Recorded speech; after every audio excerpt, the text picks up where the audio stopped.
ऐसा ही होना था, मुझे पता था ऐसा ही होगा। आईसीसी का यही रिस्पॉन्स होगा, क्योंकि पता है नाजरीन, आपको पता है आईसीसी बीसीसीआई की लौंडी है और आईसीसी वही फैसले करता है जो बीसीसीआई कहती है, और आईसीसी के ऊपर बीसीसीआई का होल्ड है, वो अपनी मनमर्जी के फैसले करवाते हैं।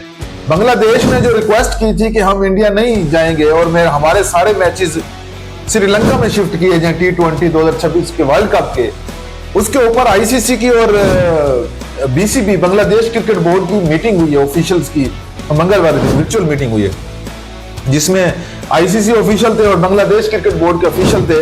तो इनकी मीटिंग हुई है। इस मीटिंग का रिजल्ट ये निकला है नाजरीन के, रिपोर्ट जो आई है वो आप रिपोर्ट ये है कि बांग्लादेश या तो इंडिया का विजिट करेगा, खेलेगा, इंडिया जाएगा खेलने के लिए।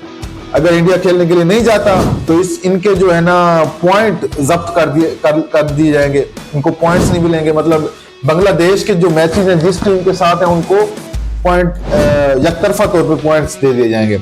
दूसरा ये कि या इनके मैचेस जब्त कर दिए जाएंगे, लेकिन इनको श्रीलंका इनके मैचेस शिफ्ट नहीं किए जाएंगे पाकिस्तान के साथ, इनको इंडिया में ही खेलना है। तो ये तो पता है भाई, मुझे पता था कि आईसीसी कभी भी बांग्लादेश क्रिकेट बोर्ड को फेवर नहीं करेगा, वो बांग्लादेश क्रिकेट बोर्ड को मजबूर करेगा कि वो इंडिया जाए और इंडिया में ही खेले। और क्योंकि इंडिया आईसीसी के जो चेयरमैन है आपको पता है वो जय शाह है। जय शाह जो है ना वो पॉलिटिशियन है, बेसिकली गंद डालते हैं हर जगह पे। और उनके जो मैं सुनने में तो यही है कि जो उनके फादर है अमित शाह, वो उनके कंट्री के वजीर दाखिला हैं, इंटीरियर मिनिस्टर हैं।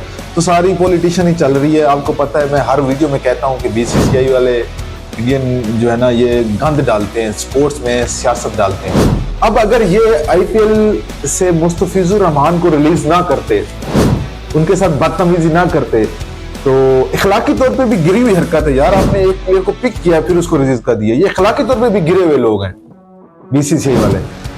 अगर उसको ये ना करते तो ये फड्डा ही ना पड़ता। आपको पता है ये फड्डा तब से शुरू हुआ है बांग्लादेश का, आईसीसी का और बीसीसीआई का। ये फड्डा तब से शुरू है जब हमने मुस्तफिजुर रहमान के साथ गैर अखलाकी बिहेवियर किया है।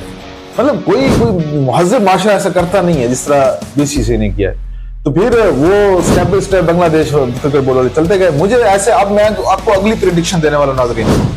बांग्लादेश क्रिकेट बोर्ड कहेगा बेशक हमारे मैचेस जब्त करने कर लो, हमारे पॉइंट जब्त करने कर लो, हमें जितना नुकसान होता है हो जाए, हम टीम फिर भी इंडिया नहीं भेजेंगे। बांग्लादेश क्रिकेट बोर्ड, अब उनकी सवाल आ गया, अब उनकी इज्जत के ऊपर, अब सवाल आ गया है उनका सेल्फ रिस्पेक्ट के ऊपर। और अब वो आंखें दिखाएंगे बांग्लादेश क्रिकेट। बेशक वो कहेंगे हमें नुकसान जो होता है हो जाए, हमें आईसीसी की तरफ से जो वर्ल्ड कप में रकम मिलनी है वो ना मिले, लेकिन हम इंडिया नहीं जाएंगे, क्योंकि इंडिया वालों ने फड्डा डाल दिया है और इस फड्डे का अंजाम भी इंडिया को ही भुगतना पड़ेगा।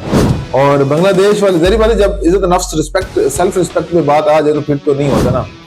और ये सीधे वैसे बीसीसीआई वाले इंडिया वाले पाकिस्तान के आगे हैं, पाकिस्तान के आगे। पाकिस्तान इनको सही आगे लगा के रखता है, इनको अपनी औकात में रखता है, और या तो औकात के नीचे रखता है या फिर औकात पे रखता है, और ये रहते नीचे ही हैं वैसे। और जो इनका हशर नशर किया है ना पाकिस्तान ने, ये याद रखेंगे। और क्रिकेट में भी पाकिस्तान अब जो मोहसिन नकवी जिस तरह पत्ते खेल रहा है इनके साथ ना, ये भी याद रखेंगे। मोहसिन नकवी आया था, वो कहते हैं ना, जैसे गब्बर में कहते हैं ना, हजारों कोस दूर जब माँ अपने बच्चे को कहती है सो जा वरना गब्बर आ जाएगा। तो बीसीसीआई वाले भी हजारों साल याद रखेंगे कि मोहसिन नकवी आया था यार, एक पाकिस्तान का क्रिकेट बोर्ड का चेयरमैन, जिसने हमारी आंख नाक और सब में नथ डाल के ना हमें तकनी का नाच नचवाया था। और ऐसा ही हो रहा है, ये पाकिस्तान के आगे सीधे हैं, पाकिस्तान इनको सीधा कर सकता है हर मरहल में। मजाक नहीं कर रहा मैं, सीरियस कह रहा हूँ, पाकिस्तान के आगे ये सीधे हैं बीसीसीआई वाले।